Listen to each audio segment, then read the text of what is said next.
those kids who are suffering because of how this vote has gone down, and I can 9 out of 10 guarantee you that they won't be voting for you guys in the future. Well, if you guys are going to vote against free school meals for vulnerable school children, then you guys, quite frankly, can pay for your own bloody lunches.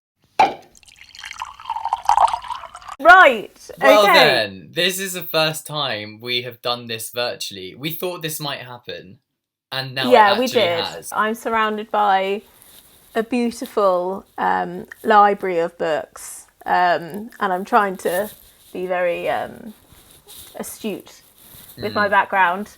And I have the worst possible background known to man, because that's all I could muster in the time limit. My only saving grace, I hasten to add, is, I'm just going to stand up and get it, is this little bit of pink material here that says WTF Folly Douche, which is, well, Pandora. Oh, the memories of Folly Douche, eh? Essentially, it is on the top of a very snowy mountain in the Alps. And let's just say you try and catch the last lift home and go down the mountain after you've had a few. With altitude doesn't help. And did we ever manage to catch that last lift home?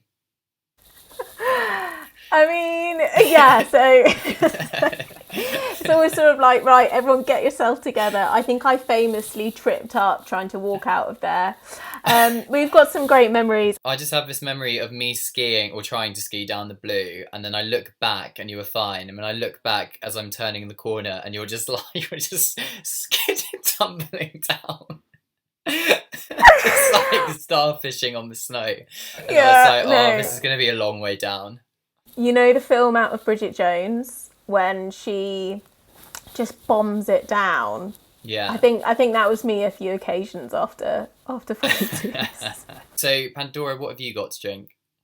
So I've got some lovely gin in here, and it's a gorgeous slimline, obviously, cut back those calories, tonic water with lemon zest today. Lovely. So I'm just going to pop that open.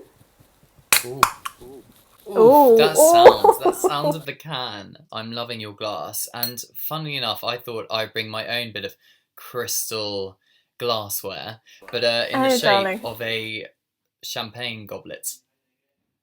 Gorgeous. Thank you. I mean, you've outdone me here. You've outdone me. I have, and I thought I'd go back to my roots as well. Well, our roots even, and get a mini bottle of Prosecco. Oh, yeah. Lovely. Top tip, I always feel like champagne or Prosecco tastes a lot better in a goblet, because the bubbles, it's a lot easier for the bubbles to escape, so you can actually taste the flavour.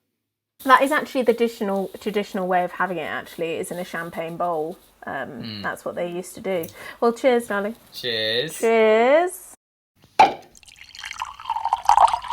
So this week, over 300 members of Parliament voted against a Labour amendment to continue to provide free school meal vouchers up until Easter 2021 because of the coronavirus pandemic during the holidays for school children. All of our newspapers this week on the front pages, essentially nearly 9 out of 10 of them had a say on this. One front page in particular was very powerful.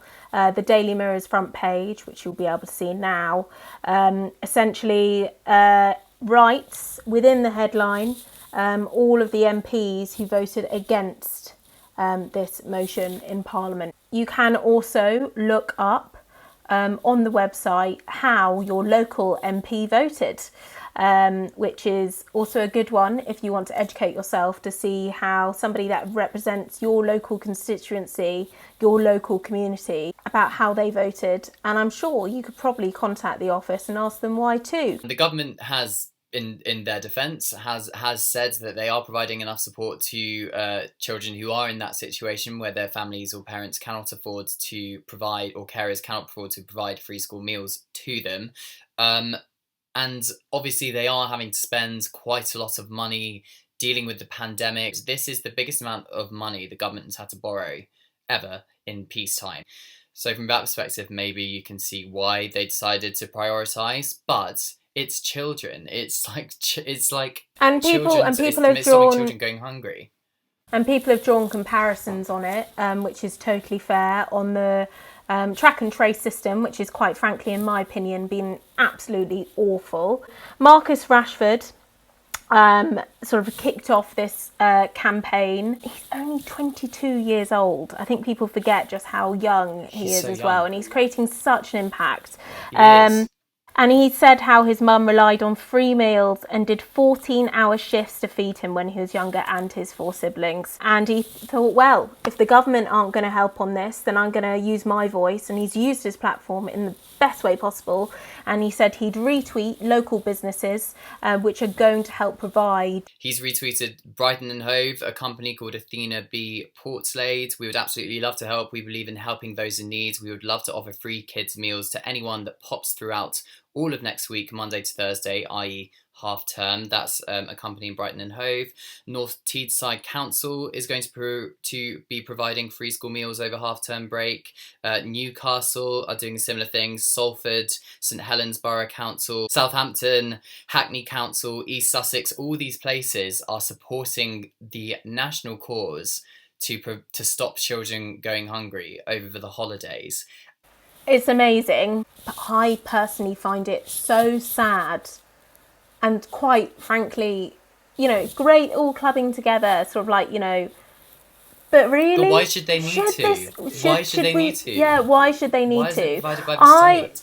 I would have preferred, I understand the hospitality industry is an absolute bits at the moment, but I would have, just from a personal perspective, I'd rather not have extended the Eat Out to Help Out scheme, and I'd rather of them have paid for hungry children.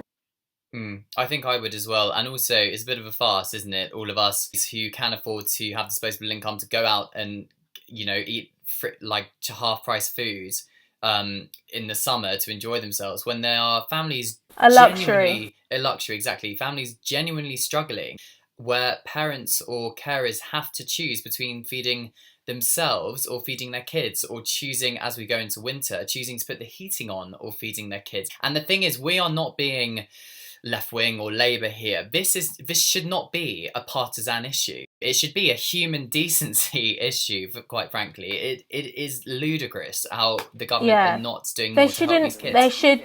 There should just not be a political spin on this. And you know what? If you did want to put a political spin on it, and you're those kids who are suffering because of how this vote has gone down, and I can 9 out of 10 guarantee you that they won't be voting for you guys in the future, because quite frankly, I wouldn't be. Pandora and I are obviously in a very lucky position that we have never had to have free school meals provided to us. But it doesn't mean that we can't talk about it. I feel like the fact that everybody is talking about it gives it that spark for change. It's creating that public conversation so we can make this country better. MPs get their food subsidised, they get paid their lunch expenses, etc., etc. Mm-hmm. And also the food and drink, including alcoholic drinks in the bars and restaurants within the Palace of Westminster, are heavily subsidised by taxpayers. So, quite rightly, someone has put out a petition saying, well, if you guys are going to vote against free school meals for vulnerable school children, then you guys, quite frankly, can pay for your own bloody lunches. Yeah. So keep on, essentially, I say keep on, fighting the fight and keep on talking about it, because at some point they're going to have to respond. We put out a Twitter poll actually asking for your views on should the government U-turn on this and actually support the Labour amendment, and a staggering 92% of you says they should backtrack on this and support the Labour amendment, and 8% said no.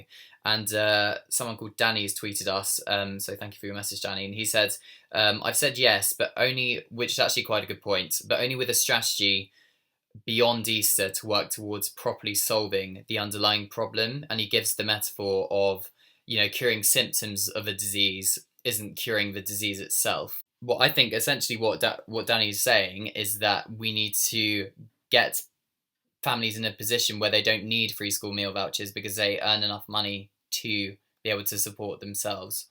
But that's easier said than done, isn't it? But until that time, I think the government should pull their finger out and provide these vouchers.